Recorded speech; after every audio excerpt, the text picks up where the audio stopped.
Здравствуйте. На телеканале «Новый век» программа «Вызов 112», в студии Эльвира Фазлиева. И сегодня мы покажем, как с высоты 14-го этажа одного из жилых комплексов Казани упала девушка. Расскажем, почему водитель внедорожника на улице Читаева сбил молодого человека, едущего на самокате. Представьте, машина стоит в сторону перекрестка, между машин выезжает прямо в колеса. И о последствиях столкновения двух автомобилей на мосту «Миллениум». Мы сидели просто в телефоне. Вот. В моменте все так произошло. Я разговаривала по телефону, я вообще ничего не помню. Водитель одной «Лады» остановился прямо на мосту, водитель второй не смотрел на дорогу. А также взятку в $10 тысяч пытался дать таможеннику гражданин Туркменистана за отсутствие декларации на ввоз валюты. Вам сообщаю, что вы подозреваетесь в даче взятки должностному лицу за совершение заведомо незаконных действий бездействия в крупном размере. И как мужчина лишился денег, желая купить гармонь. Продавец внезапно заболел и не смог отправить музыкальный инструмент в срок. Затем он был в длительной командировке. Это и не только. Прямо сейчас. Сегодня около 9 часов утра, предположительно с 14-го этажа одного из домов на улице Натана Рахлина, выпала девушка. Она упала на асфальт, шансов выжить у нее не было. При этом чудом не пострадала идущая мимо женщина. Сделая она еще несколько шагов вперед, жертв падения было бы 2. Жители дома упавшую девушку не узнали, видят ее впервые. На общем балконе, откуда предположительно она и упала, стоял табурет. Все обстоятельства случившегося сейчас выясняют правоохранительные органы. 19-летний молодой человек на арендованном самокате попал под колеса Mitsubishi Pajero, пересекая проезжую часть на улице Читаева.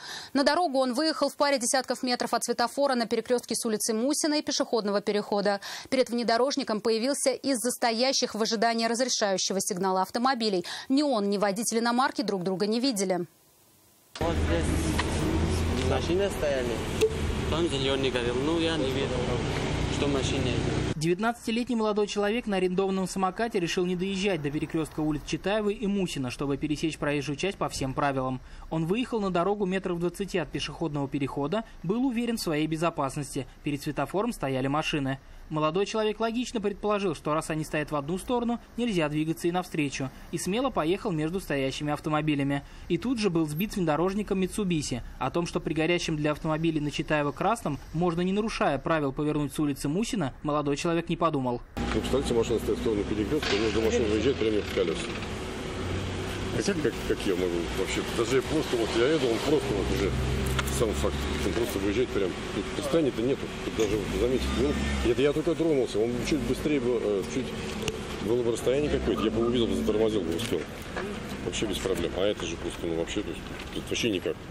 Я ехал-то что, я только вот тронулся, перекресток уже только зеленый загорелся. Я оттуда, главное, выворачивал, я только вывернул и только вот поехал. Все, скорости даже не набрал, там я пишу 15 километров, все, 15-то не было. Я еще успел затормозить, поэтому, слава богу, не так сильно. Если бы так сходу, я бы его вообще бы... Ну, страшно. Откуда на дороге появилась иномарка, водитель самоката понял только в медицинском автомобиле. Он получил травму головы. Оказав помощь на месте, врачи посоветовали ему самому обратиться в больницу, если почувствует себя хуже. Сам самокат внешне никаких повреждений не получил. Больше досталось автомобилю. Сумму ущерба на месте водитель иномарки определить не смог. Единственный способ возместить ущерб – подавать в суд на молодого человека в гражданском порядке. Сможет ли оплатить причиненный ущерб, не знает, хотя без работы не сидит, трудится на стройке. Когда он брал самокат в аренду, то не застраховал поездку, и всю ответственность несет теперь сам. Иван Сарафанов, Константин Бушуев, Вызов 112. Тойота Камри и Шевроле столкнулись вечером на перекрестке улиц Карла Маркса и Театральная. Автомобили двигались навстречу друг другу. Тойота со стороны Кремля, Шевроле от Пушкина. Водитель японского автомобиля стал поворачивать налево на Театральную. При этом, видимо, немного заехал на встречную полосу. В этот момент в лоб Тойоте врезалась Шевроле. Его водитель, уроженец одной из стран ближнего зарубежья, себя виновным не считает. Рассказал, что двигался прямо, когда перед ним резко выехал автомобиль. Виновника аварии будут определять автоинспекторы на разборе происшествия. Водитель «Лады» Калина пострадал в результате столкновения с «Ладой Веста» в самом центре моста «Миллениум». Удар был очень сильный, Калина теперь вряд ли подлежит восстановлению. Ремонт «Весты» будет очень дорогой. Поэтому людям сильно повезло. Из 4 человек, находящихся в столкнувшихся автомобилях, только один получил незначительные ушибы и ссадины. Медики, осмотрев молодого человека на месте, не нашли поводов для госпитализации. Мы сидели просто в телефоне. Вот. В моменте все так произошло. Я разговаривала по телефону, я вообще ничего не помню. Две девушки, пассажирки Калины, говорят, что ничего не помнят и не поняли, как произошла авария. Ехали на такси из Кировского района в развлекательный центр на Ершова. Не доехали совсем немного. Прямо на мосту в них врезалась «Лада Веста». Они сидели сзади, куда и пришелся основной удар. Девушки не пострадали. Помощь медиков потребовалась водителю «Лады» Калина. Врачи осмотрели его на месте и не нашли поводов для госпитализации. Молодой человек получил небольшие ссадины и ушибы. Да, мы ехали, нормально все было.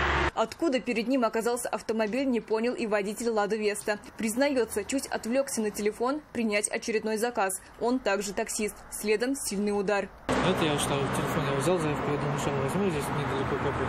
И смотрю, понимаю, что... Водитель «Лады» Калина честно признался, что он остановился посреди моста «Миллениум», прямо под буквой «М». Никаких знаков не выставлял. О причинах остановки в столь неожиданном месте решил умолчать. Ничего рассказать. Ладно.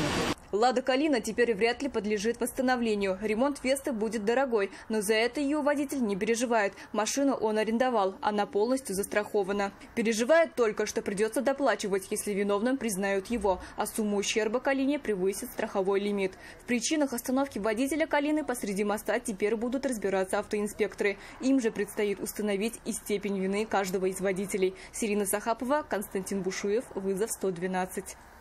Взятку в 10 тысяч долларов пытался дать гражданин Туркменистана заместителю начальника отдела таможенного оформления Казанского аэропорта за закрытие глаз на сумму, которую он не задекларировал. Мужчина прилетел из Ашхабада. С собой была крупная сумма в валюте. Он выбрал зеленый коридор, хотя должен был задекларировать ввозимые деньги, если сумма превышает 10 тысяч долларов. Именно за эту сумму он пытался решить вопрос без оформления декларации, но был задержан. В отношении 42-летнего иностранца возбуждено уголовное дело по статье «Дача взятки в крупном размере». В ближайшее время следователи обратятся в суд для избрания подозреваемому меры пресечения. Вам сообщаю, что вы подозреваетесь в даче взятки должностному лицу за совершение заведомо незаконных действий бездействия в крупном размере, то есть совершение преступления, предусмотренного пунктом Б, части 4 статьи 291 Уголовного кодекса. 6200 рублей лишился житель Альметьевска, исполняя свою давнюю мечту приобрести гармонь.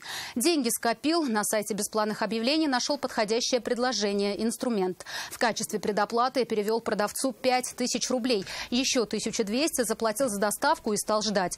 Но вдруг продавец внезапно заболел и не смог отправить гармонь в срок. Потом уехал в длительную командировку. А вскоре и вовсе пропал и перестал отвечать на сообщения и звонки. Мужчина стал догадываться, что он стал жертвой обмана и обратился в полицию. В ходе оперативно-розыскных мероприятий сотрудниками уголовного розыска установлен и задержан ранее несудимый 35-летний житель Пскова. Он признался в содеянном и возместил ущерб потерпевшему. В настоящее время в отношении мужчины избрана мера пресечения под подписку о невыезде и надлежащем поведении. По данному факту было возбуждено уголовное дело по части 2 статьи 159 Уголовного кодекса Российской Федерации. Это все, о чем мы успели вам рассказать. Обо всех происшествиях вы можете сообщать нам по телефону 570 50 50 или на мобильный 898 69 112 112. Также мы доступны в социальных сетях. Присылайте видео, снятое вами. В студии была Эльвира Фазлиева. До встречи и не бросайте вызов судьбе. Вдруг она его примет.